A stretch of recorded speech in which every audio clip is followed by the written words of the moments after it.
Alright, welcome. I am playing 11 ball, which is basically 10 ball plus a ball. So there's 11 balls on the table, just to give you a little bit of insight to how I practice. The first thing I do is I go to the table and I figure out where I want the cue ball. From there, I just try to see where my first, second, and third ball are. I don't plan them out. I just know that I have to get into a certain area to make it. So let's just go ahead and shoot this shot that you guys can't see.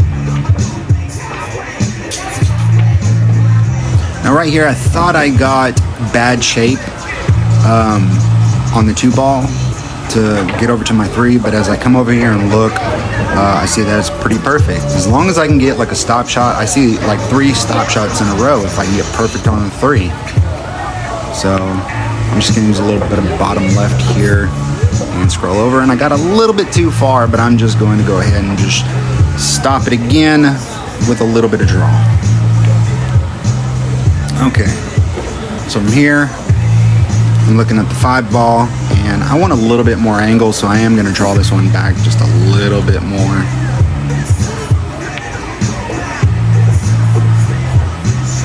Alright, so now I'm looking, I want to be about where I'm at, but maybe a little closer to the rail for the 6 ball. I don't want the cue ball to come out too far for the 7, because I do need to play the 7 into the side pocket. But I also need to go back up towards the 10 after that to get to the 8. So right now I'm just waiting on people to play, and which is fine. This pool hall was packed tonight, so trying to do this was a chore.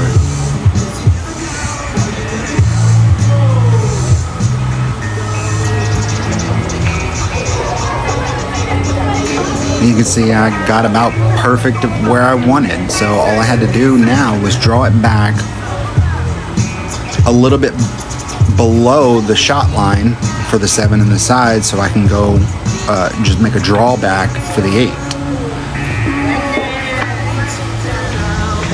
And again, you can't see. And it felt like I hit it hard enough, but now that I'm looking at it, it was not. So right now I'm going to pause and think, oh crap, I didn't hit my line. So if I draw back, I'm going into the 8. So I don't want to get too close to the 8. So what I'm thinking right now is maybe I can push it forward and go in between the 11 and the 9 off that long rail and come this way and shoot the 8 ball up towards where I'm standing.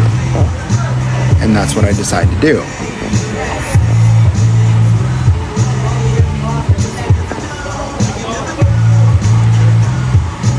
And I powered it. And when you power or force a shot like that, you know, it's got a little stutter and it slides and it doesn't go the path that you want it to. So I just created a big problem for myself. I got a small little cluster I got to deal with. So right now I've got one opportunity, either play the 8 in the side or bank it, and I chose to bank it to see if I can get the breakout.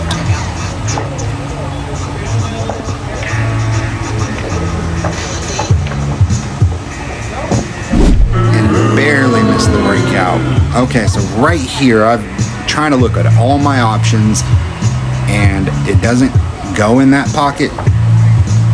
I'm looking at that pocket right there. It doesn't go. The 11 doesn't go on the side. I was hoping that it would be comboed up.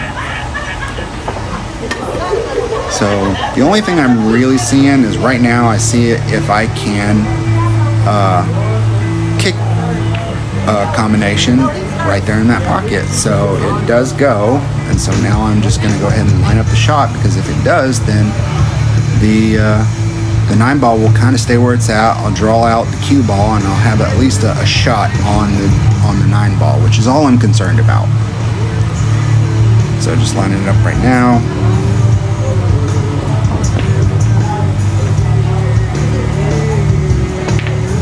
And I hit that thing square in the face. And now my mind is, I'm not even thinking. I'm already down on my next shot without thinking, and lo and behold, it rattles the pocket. And you can see the frustration on me, and again, I'm upset over that, and I immediately get down on my shot, not even thinking, I go up and fire thinking that the 11 ball is my next ball. And I'm like, oh crap, I went too far. Oh well, I got to cut. And I glance over at the 10 and I'm like, oh crap, I got to shoot the 10 ball. So I'm like, well, at least it's straight. I'll just go ahead and it's up against the rail. So I was like, okay, well, I'm just going to shoot a straight stop shot as much as I can here. And drill that one. And then it's an easy giveaway for the 11. Great angle. A little less than a 30 degree. So super easy to finish this rack, but